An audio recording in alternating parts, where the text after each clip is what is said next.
ਜਿਸ ਤਰ੍ਹਾਂ ਰਾਤ ਨੂੰ ਸਾਰੇ ਜੀਵ ਜੰਤੂ ਸੌਂਦੇ ਹਨ ਅਤੇ ਸਵੇਰੇ ਜਿਵੇਂ ਹੀ ਸੂਰਜ ਦੀ ਗਰਮੀ ਫੈਲਦੀ ਹੈ ਉਹਨਾਂ ਸਾਰਿਆਂ ਦੀ ਨੀਂਦ ਖੁੱਲ ਜਾਂਦੀ ਹੈ, ਉਸੇ ਤਰ੍ਹਾਂ ਤਪ ਦੀ ਗਰਮੀ ਤੋਂ ਉਹ ਸੁੱਤੇ ਕੋਸ਼ ਜਾਗਰਿਤ ਹੁੰਦੇ ਹਨ ਅਤੇ ਮਨੁੱਖ ਉਹਨਾਂ ਈਸ਼ਵਰ ਦੁਆਰਾ ਦਿੱਤੀ ਗਈਆਂ ਸੂਖਮ ਸ਼ਕਤੀਆਂ ਦੇ ਬਲ ਤੋਂ ਭਰਪੂਰ ਹੋ ਜਾਂਦਾ ਹੈ ਜੋ ਲੰਮੇ ਸਮੇਂ ਤੋਂ ਉਸਦੇ ਅੰਦਰ ਸੁੱਤੀਆਂ ਹੋਈਆਂ ਸਨ। ਪੰਡਿਤ ਸ਼੍ਰੀ ਰਾਮ ਸ਼ਰਮਾ ਆਚਾਰਿਆ। ਪੁਸਤਕ ਦਾ ਨਾਮ ਤਪ ਅਤੇ ਯੋਗ ਦੇ ਪ੍ਰਭਾਵਸ਼ਾਲੀ ਪਹਿਲੂ। ਪੁਸਤਕ ਦੀ ਜਾਣਕਾਰੀ। ਪਰਮਾਤਮਾ ਦਾ ਆਸ਼ੀਰਵਾਦ ਕਿਵੇਂ ਪ੍ਰਾਪਤ ਹੁੰਦਾ ਹੈ। ਭਗਵਾਨ ਦੀਆਂ ਅਸੀਸਾਂ ਬਹੁਤ ਕੀਮਤੀ ਹੁੰਦੀਆਂ ਹਨ। ਕੀਮਤ ਅਦਾ ਕੀਤੇ ਬਗੈਰ ਨਾ ਤਾਂ ਅਸੀਸਾਂ ਮਿਲਦੀਆਂ ਹਨ, ਨਾ ਕੋਈ ਵਰਦਾਨ ਮਿਲਦਾ ਹੈ, ਨਾ ਸਿੱਧੀ ਮਿਲਦੀ ਹੈ, ਨਾ ਚਮਤਕਾਰ ਹੁੰਦਾ ਹੈ ਅਤੇ ਨਾ ਹੀ ਕੋਈ ਇੱਛਾ ਪੂਰੀ ਹੁੰਦੀ ਹੈ।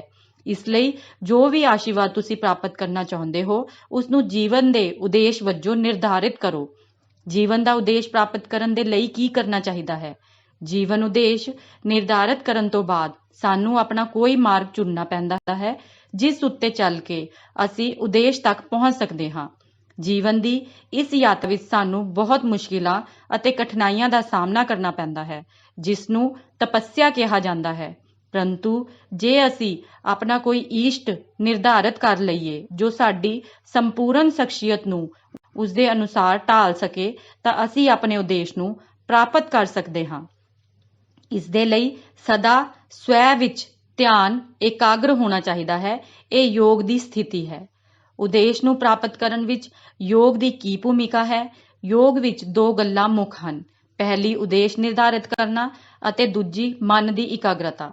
ਉਦੇਸ਼ ਨਿਸ਼ਚਿਤ ਕਰਕੇ ਉਸਦੇ ਅਨੁਸਾਰ ਆਪਣੇ ਚਿੰਤਨ ਨੂੰ ਇਕਾਗਰਤਾ ਨਾਲ ਅੱਗੇ ਵਧਾਉਣਾ ਅਤੇ ਚਿੰਤਨ ਨੂੰ ਵਧਾਉਣ ਦੇ ਲਈ ਜ਼ਰੂਰੀ ਗਤੀਵਿਧੀਆਂ ਨੂੰ ਸ਼ਾਮਲ ਕਰਨਾ, ਇਹੀ ਯੋਗ ਹੈ।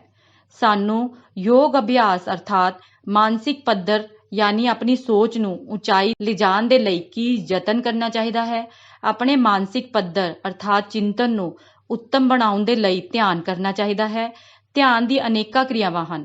ਬਿੰਦੂ ਯੋਗ, ਪ੍ਰਾਣ ਯੋਗ, ਨਾਦ ਯੋਗ, ਜਪ ਯੋਗ ਆਦਿ। ਇਹਨਾਂ ਰਾਹੀਂ ਅਸੀਂ ਆਪਣੇ ਮਨ ਨੂੰ ਇਕਾਗਰ ਕਰਨ ਦੀ ਕੋਸ਼ਿਸ਼ ਕਰਦੇ ਹਾਂ। ਮਨ ਨੂੰ ਕਾਬੂ ਕਰਨ ਦਾ ਕੀ ਢੰਗ ਹੈ। ਗੀਤਾ ਵਿੱਚ ਅਰਜੁਨ ਨੇ ਭਗਵਾਨ ਕ੍ਰਿਸ਼ਨ ਨੂੰ ਪੁੱਛਿਆ ਸੀ ਕਿ ਇਹ ਮਨ ਹਵਾ ਵਰਗਾ ਹੈ, ਭੱਜਦਾ ਹੈ, ਕਾਬੂ ਵਿੱਚ ਨਹੀਂ ਆਉਂਦਾ, ਰੋਕਣ ਤੇ ਵੀ ਨਹੀਂ ਰੁਕਦਾ, ਇਸ ਨੂੰ ਕਿਵੇਂ ਰੋਕਿਆ ਜਾ ਸਕਦਾ ਹੈ।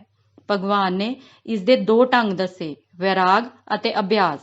ਤੁਹਾਡੇ ਸਾਹਮਣੇ ਪੇਸ਼ ਹੈ ਇਹ ਪੁਸਤਕ ਜੋ ਸਾਨੂੰ ਜਪ ਅਤੇ ਧਿਆਨ ਦੇ ਮਹੱਤਵਪੂਰਨ ਪੱਖ ਨੂੰ ਦੱਸਦੀ ਹੈ ਜਿਸ ਦਾ ਅਭਿਆਸ ਕਰਨ ਨਾਲ ਸਭ ਕੁਝ ਸੰਭਵ ਹੋ ਜਾਂਦਾ ਹੈ। ਪੁਸਤਕ ਦੇ ਕੁਝ ਅੰਸ਼। ਦੁਨੀਆ ਵਿੱਚ ਬਹੁਤ ਸਾਰੇ ਦੇਵਤੇ ਨਹੀਂ ਰਹਿ ਸਕਦੇ। ਦੁਨੀਆ ਵਿੱਚ ਇੱਕ ਦੇਵਤਾ ਰਹਿ ਸਕਦਾ ਹੈ ਅਤੇ ਉਸ ਦਾ ਨਾਮ ਹੈ ਭਗਵਾਨ।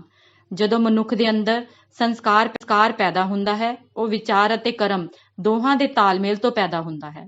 ਵੈਰਾਗ ਉਹ ਹੁੰਦਾ ਹੈ ਕਿ ਜਿਨ੍ਹਾਂ ਚੀਜ਼ਾਂ ਤੋਂ ਮਨ ਦੀ ਭੱਜਣ ਦੀ ਬਹੁਤ ਆਦਤ ਹੈ ਉਹਨਾਂ ਆਦਤਾਂ ਤੋਂ ਉਸਨੂੰ ਬਿਰਕਤ ਕਰ ਲਿੱਤਾ ਜਾਵੇ। ਸਾਡੇ ਭੀਤਰ ਜਿੰਨੀਆਂ ਵਿਸ਼ੇਸ਼ਤਾਵਾਂ ਹਨ ਉਹਨਾਂ ਨੂੰ ਅਲੌਕਿਕ ਵਿਸ਼ੇਸ਼ਤਾਵਾਂ ਕਹਿੰਦੇ ਹਨ।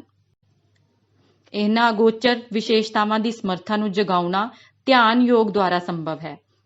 ਧਿਆਨ ਯੋਗ ਰਾਹੀਂ ਉਹ ਵਿਸ਼ੇਸ਼ਤਾਵਾਂ ਪ੍ਰਾਪਤ ਕਰਨਾ ਸੰਭਵ ਹੈ ਜਿਨ੍ਹਾਂ ਨੂੰ ਅਸੀਂ ਭਗਵਾਨ ਕਹਿੰਦੇ ਹਾਂ, ਬ੍ਰਹਮ ਤੱਤ ਕਹਿੰਦੇ ਹਾਂ।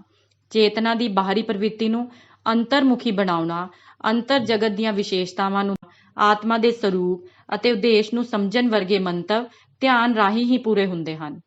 ਪਰਮਾਤਮਾ ਪਦਾਰਥ ਚੱਕਰ ਤੋਂ ਉੱਪਰ ਹੈ। ਉਸਦੀ ਨੇੜਤਾ ਸਰੀਰ ਤੋਂ ਨਹੀਂ, ਚੇਤਨ ਦੇ ਨਜ਼ਦੀਕ ਚੇਤਨਾ ਦੇ ਪਹੁੰਚਣ ਤੇ ਹੀ ਹੁੰਦੀ ਹੈ। ਧਿਆਨ ਦੀ ਅਵਸਥਾ ਤੋਂ ਇਲਾਵਾ ਈਸ਼ਵਰ ਦੀ ਨੇੜਤਾ ਅਤੇ ਅਨੁਭੂਤੀ ਕਰਨ ਦਾ ਹੋਰ ਕੋਈ ਮਾਰਗ ਨਹੀਂ ਹੈ।